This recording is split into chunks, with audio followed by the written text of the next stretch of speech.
시청자 여러분 안녕하십니까? 헬로티비 뉴스입니다. 제9대 은평구 의회 올해 마지막 구정질문이 시작됐습니다. 구정질문 첫날에는 국제청년포럼이 쟁점으로 떠올랐습니다. 양기열 의원은 9일 오전에 진행된 구정질문에서 국비 20억 원 등 총 22억여 원이 투입된 국제청년포럼이 추진 과정에서 절차적 정당성과 사업의 투명성이 충분히 확보되지 않았다고 지적했습니다. 양 의원은 또 해당 행사에 은평 지역 청년이 한 명도 참여하지 않는 점을 지적하며 재정 자립도가 최하위권인 은평구가 보여주기식 국제 행사에 주력하기보다 국민이 체감할 수 있는 실질적 정책을 먼저 추진해야 한다고 주장했습니다. 은평구청은 세계 속의 은평 청년의 목소리를 담겠다라는 구호를 내세웠습니다. 그러나 실제 추진 과정을 보면 현실은 전혀 달랐습니다. 4월에 시작한 이 사업에 해외 청년들의 참여에는 수억 원을 예산을 쓰면서도 정작 은평구 관내 청년의 모집은 행사가 임박한 9월에야 시작했습니다. 그 결과는 처참합니다.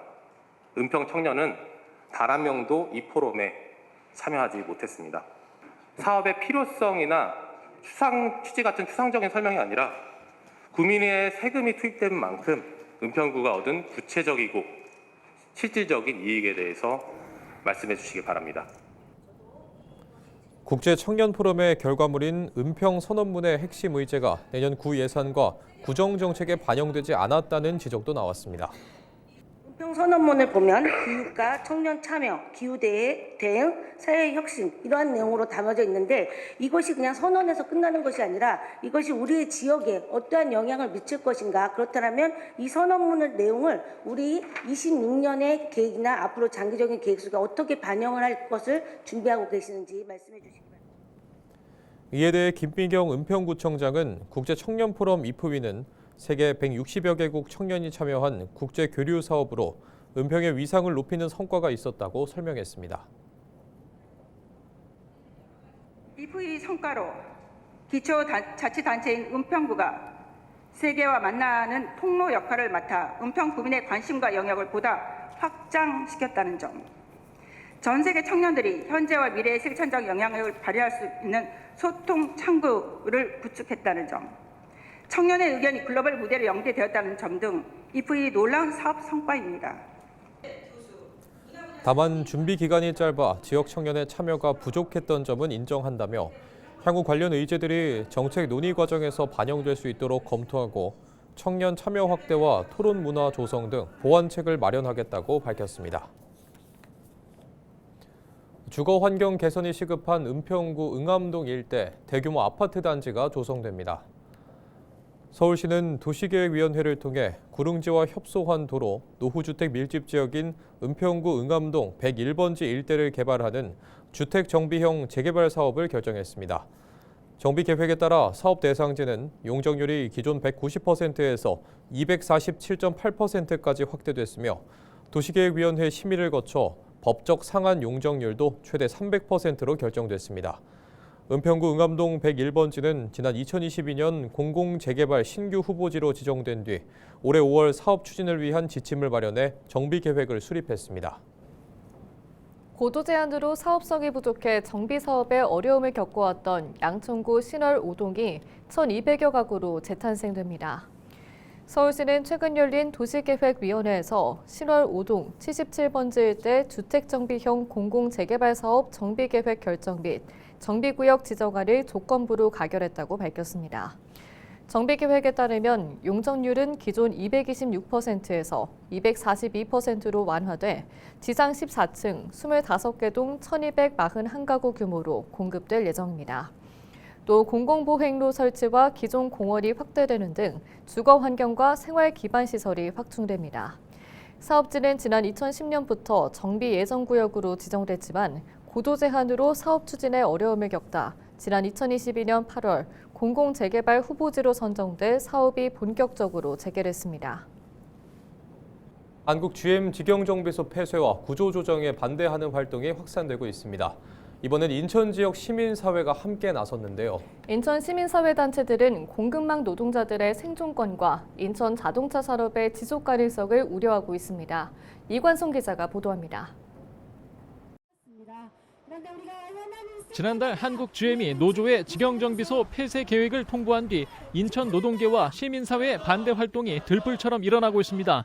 인천 시민사회단체들은 9일 노조와 한국GM 구조조정 저지 인천대책위를 구성하고 사측에 직영정비소 폐쇄 철회를 요구했습니다. 몇몇 직역정비센터 노동자들만의 문제가 아닙니다. 한국GM 협력 서비스센터는 물론이고 공급망 노동자들 그리고 인천 지역 경제 전체에 심각한 영향을 미치는 위험 신호입니다. 대책위와 노조는 2018년 공적 자금을 투입한 산업은행과 한국GM 간 기본협약 기간이 2028년 5월 끝난다며 대책이 시급하다는 점을 강조하고 있습니다. 이 협약이 끝나는 순간 한국GM은 지난 2018년처럼 철수 협박, 정부 지원 요구, 일방 폐쇄 수순을 다시 반복할 가능성이 매우 높습니다. 인천 대책위는 인천 자동차 산업이 더 이상 지속되기 어려운 위기에 처한 것으로 보고 있습니다. 쉽지는 않겠지만 거대 글로벌 자본의 구조조정을 막고 공급망 노동자들의 생존권을 지켜낼 협상과 함께 인천에서의 지속가능한 자동차 산업의 전략을 만들어내야 합니다.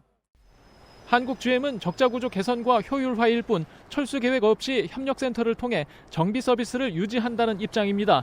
직영정비소 직원들은 직무 전환과 인력 재배치로 고용을 이어간다는 계획입니다. 하지만 노조는 직영정비소 폐쇄로 하청과 부품사 노동자들의 실직이 증가하고 경쟁하는 다른 완성차 업체들까지 수익성 논리로 직영정비를 포기할 수 있다고 우려하고 있습니다. 실제로 지난달 한국GM이 직영정비소 폐쇄 계획을 통보한 뒤 GM 세종물류센터 하청사가 폐업을 결정해 직원 120여 명이 일자리를 잃었습니다. 인천 대책위는 지난 2001년 대우자동차 GM 매각 때 정리해고를 막기 위해 지역사회가 함께 나섰던 것처럼 한국GM의 구조조정을 저지하겠다는 입장입니다. 헬로티비 뉴스 이관서입니다. 경기도의회 더불어민주당이 의회 파행 사태와 관련해 양호식 운영위원장의 사퇴를 강하게 요구했습니다. 민주당 장한별 총괄수석 부대표와 전자영 수석대변인, 유경현 대변인은 지난 8일 기자회견을 열고 양 위원장이 더 이상 책임을 회피하지 말고 즉각 물러나야 한다며 의회 신뢰를 회복하기 위한 최소한의 조치라고 밝혔습니다. 이들은 김동연 경기도지사의 공식 사과와 조혜진 비서실장의 사퇴를 언급하며 집행부가 책임을 인정한 만큼 사태의 원인을 제공한 운영위원장도 책임 있는 행동을 보여야 한다고 지적했습니다. 민주당은 이번 사태를 계기로 도의회 신뢰 회복에 최선을 다하겠다고 강조했습니다. 인천시가 오는 11일과 12일 예고된 전국 철도 노동조합과 서울교통공사 파업에 대비해 비상수송대책 상황실을 가동합니다.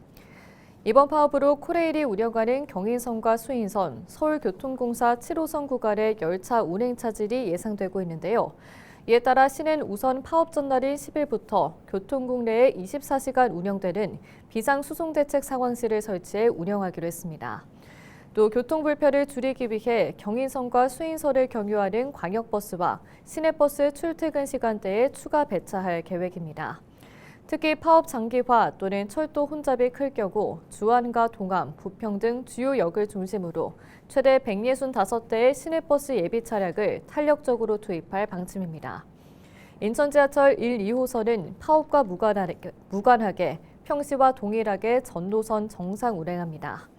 코레일 및 서울 지하철 7호선과의 환승 불편을 최소화하기 위해 막차 시간을 탄력적으로 조정하고 필요시 예비 열차 투입도 검토할 예정입니다. 이외에도 파업 장기화를 대비해 법인, 개인 택시 조합과 협력해 심야 시간대 연장 운행도 요청한 상태입니다. 경인전철 동인천역 주변 개발을 위해 송현 자유시장이 60년 만에 철거됩니다. 인천시는 동인천역 북광장에서 송현 자유시장 철거를 시작했다고 밝혔습니다. 송현 자유시장은 1965년 12월 30일 개장돼 일명 양키시장으로 불리며 운영돼 왔습니다. 지난 8월 진행된 정밀 안전점검에서 7개 동이 2등급인 불량을, 3개 동이 D등급인 미흡 판정을 받아 재난위험시설로 분류됐습니다. 시는 이달부터 거주자 이주가 완료된 곳부터 철거에 들어갑니다. 사업비 45억 원을 들여 이주와 보상이 끝난 1075제곱미터를 우선 철거하고 나머지 8,470제곱미터도 보상과 이주 등 수용 재개 절차가 마무리되는 내년 상반기에 철거하기로 했습니다. 철거가 완료되면 시는 송현 자유시장을 포함해 동인천역 북광장과 남광장 등 9만 994제곱미터를 오는 2029년까지 개발할 예정입니다. 이곳에는 주거와 업무, 상업, 행정 기능이 복합된 입체 복합 개발이 추진되며 사업비는 4,351억 원이 들어갈 것으로 보입니다. 경기도는 지난 1일에서 3일 고액 체납자 압류품 313건에 대해 전자 공개 경매를 진행한 결과 268건이 낙찰됐다고 밝혔습니다. 낙찰 금액은 2억 7천만 원으로 공매 전 자진 납부액 1억 9천만 원을 합하면 모두 4억 6천만 원의 체납 세금을 징수한 셈이라고 도는 전했습니다. 전자 공매에는 1,094명이 참여해 7천 건이 넘는 입찰이 이뤄졌습니다. 경기도는 2015년부터 전국 처음으로 압류 동산을 공개 매각하고 있으며 2020년에는 전자 공매 시스템도 구축했습니다.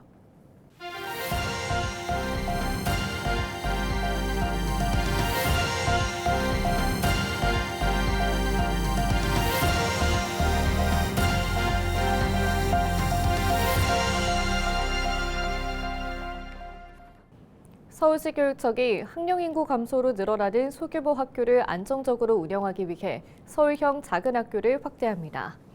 서울형 작은 학교는 기존 초등학교 8개 교에서 4개 교가 늘어나 12개 교로 확대되며 중학교가 처음으로 1개 교가 포함됐습니다. 지난 2017년부터 추진된 서울형 작은 학교 정책은 학교별 특색을 살린 교육과 문화예술 복지 프로그램 지원을 통해 교육 수요자의 참여를 확대하고 있습니다. 서울시 교육청은 올해는 240명 이하 초등학교와 300명 이하 중학교를 대상으로 신청을 받았으며 교육 격차 해소 필요성과 지리적 위치 등을 고려해 12곳을 선정했습니다. 서울시가 처음 도입한 지역 밀착형 사회복지관이 4년 만에 4배 가까이 늘었습니다. 지역 밀착형 사회복지관은 복지관 건물이 아닌 주민센터나 교회, 카페 같은 지역 생활권 거점을 중심으로 취약 가구를 발굴하고 지원하는 복지관입니다. 서울시는 2021년 25곳이었던 지역 밀착형 사회복지관을 올해 89곳으로 확대하면서 취약 가구 발굴 사례도 늘어난 것으로 보고 있습니다. 복지관별 평균 218명이었던 고립가구 지원 인원은 지난해 691명으로 3배 이상 증가하고 취약계층 지원 인원은 평균 361명에서 741명으로 2배 이상 증가한 것으로 분석했습니다. 경기도 교육청이 평가 시스템에 이어 교원 역량 강화 시스템에도 인공지능 기술을 도입합니다. 경기도 교육청 하이코칭은 교사가 스스로 역량을 진단하고 진단 결과에 따라 학습과 연수를 추천하는 플랫폼입니다. 도교육청은 8일 착수 보고회를 열고 하이코칭 서비스를 내년 6월부터 시작하겠다는 계획을 밝혔습니다. 특히 도교육청은 하이코칭을 디지털 플랫폼과 연계 활용해 데이터 기반 교육, 행정 전환에 나설 예정입니다. 최근 고병원성 조류 인플루엔자가 발생이 계속되고 있는 가운데 경기도가 가금류 배합 사료 제조업체 14개를 대상으로 긴급 소독관리 점검을 실시한 결과 모두 이상이 없는 것으로 나타났습니다. 긴급 점검은 지난 2일 평택, 안산, 양주 지역에서 진행됐습니다. 점검 사항으로는 사료 운송 차량 소독 이행 여부와 차량 내부, 하부 소독 상태 등 조류 인플루엔자 전파와 직결되는 핵심 요소를 중심으로 진행됐습니다. 경기도는 가금류 배합 사료 생산 단계에서부터 방역 체계가 원활하게 운영되고 있는 만큼 지속적인 현장 점검과 소독 이행 여부 모니터링을 통해 현재 관리 수준을 유지 강화할 계획입니다. 인천의 한 재래시장에서 불이 나 3시간여 만에 진화됐습니다. 9일 새벽 3시 30분쯤 인천시 미추홀구 주안동에 있는 신기시장에서 화재가 발생했습니다. 소방당국은 화재 발생 30분 만인 새벽 4시쯤 대응 1단계를 발령했고 오전 6시 22분쯤 불을 완전히 껐습니다. 이 불로 인명피해는 없지만 점포 6곳, 총 800여 제곱미터가 불에 탔습니다. 소방당국은 정확한 화재 원인과 피해 규모를 조사하고 있습니다. 뉴스를 마칩니다. 고맙습니다.